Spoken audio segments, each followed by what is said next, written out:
Hello, hello, how are you? My name is Stack Williams. I'd like to say hello to the Hartford Public Library. I appreciate this wonderful opportunity that you're doing. It means a lot to me. So, what is it that I do? A very long time ago, almost 8 years now, I created a nonprofit agency called Supreme Being Incorporated. So, Supreme Being Inc. Has multiple sectors within it. So the most popular thing that we offer is our sports mentoring program. Within our sports mentoring program, it's a Supreme Athlete, and then we have different subsets within that. But essentially, it's Supreme Athlete. Our mission as an overall agency within Supreme Being Inc. is basically to elevate the quality of life for disadvantaged families and to refine the minds of disadvantaged youth. The way in which we do that is through a multitude of strategies. One is, create awareness through our different philanthropic initiatives, whether it may be an event that we do. We've done multiple charitable events where we would feed families, over 500 families each year at the Parker Memorial Center in Hartford, Connecticut. And we would do book drives, book bag drives, physical book drives. We would do sneaker drive, coat drives, things like that. We would identify a void in the community, and we would probably, our goal would be to fulfill that void, and things of that nature. So that's the philanthropic side of what we do, and then we have the mentoring piece, which is very essential in our young people development. So our sports mentoring program has been probably the most popular thing that we've done in the past 8 years, and to date we've generated over 38 million, about 35 million in athletic scholarship at the prep school level and also at the university level. So we do that in a number of ways where we provide advocacy, right? And so through our advocacy, we pretty much train and guide families through the process of how to earn a Division I scholarship or a scholarship in general, and we walk them through that process and we physically help them achieve that goal. So that's where we've generated a lot of interest and a lot of momentum because of the work we've done at that level, because Connecticut is not really known for that type of achievement athletically. So our program has been very vital in elevating the culture in sports in Connecticut, essentially, and really New England, to be quite frank with you. So that's who we are. Essentially, that's Supreme. So what inspired me to open my own business was just a need. I used to live in Atlanta, Georgia, and I felt there was a void in Connecticut in particular, especially when I realized the way Georgia conducts itself, so to speak, and in the mentoring space or the sports space. I said, wow, Connecticut is really behind. So I was earning my MBA while living down there. And so once I completed and I commenced and graduated, I moved back to Connecticut and I immediately implemented the program. I applied for a nonprofit status.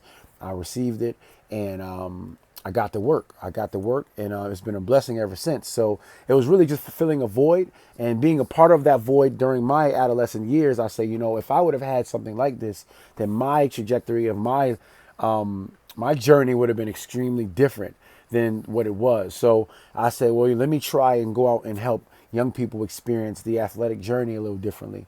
And also, make sure we have a great deal of focus in the community service work, and obviously the academic piece, right? And so a lot of times young people get caught up and want to be professional athletes. So I figured if I would use sports to attract the young people, but once I got them in our program, we would really help, unlearn and relearn is what we call it. Unlearn them, the bad habits or mentalities or concepts or philosophies on different things, and relearn them about the way in which things should be and how it should go if they want to change a culture or change the cycle in their families, right? And in the mission part where we talk about disadvantage could mean a multitude of things.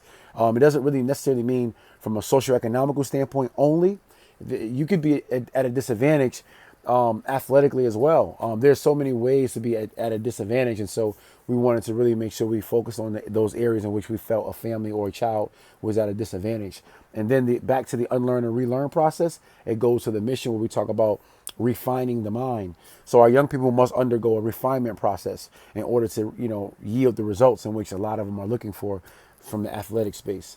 So that just drove me and motivated me to come up here and just add value to people's lives, especially young people, because it's really important if we want to have an idea of what the future is going to look like. Look no further than the young people. So we focus our forces on the young people. I think that'll really change the direction and change the narrative, so to speak, especially within a black population. And that's a huge task, but it's definitely a worthy cause. So that's really what motivated me. My favorite book has to be, and I have an array of books. I mean, my library is crazy. It's one of my prized possessions. But my favorite book has to be The Autobiography of Malcolm X by Alex Haley. That book is profound, and it really helped change my perspective on life and how I want to proceed forward from that day once I completed the book. It's really been a lifesaver for me and a game changer. Because of that book, I've really been responsible for mentoring hundreds and hundreds of young people, male and female, and a lot of our young people are in college at this point. Now you can check it out on supremebeinginc.com, and we look at some of the program highlights and some of our alumni, young people. They're all over the country, from Utah to Clemson to Duke, Syracuse, Penn State. They're all over, UConn, and we're really proud of that. And so that book plays a very, very strong role in how I was motivated into doing those things. And of course, through the countless volunteers who allowed and helped me to manifest what was just a thought at that point, to come to fruition with, what's happening with our young people. So it's a beautiful thing when I watch ESPN or the sports channels and I see those kids from our program playing in front of millions and millions of people. And it's just a beautiful thing to see that. So, yeah, it's been a dream. It's really been a dream, and I'm blessed to be a part of it. So again, thank you, Hartford Public Library. It means a lot for highlighting our business, our service. Adding value is what it's about. The motto for me personally is you do as best as you can for as many as you can, as long as you can. And that's all you can. That's all you can do. So all praises due. May peace be upon you guys. I wish you guys well and health. Thank you.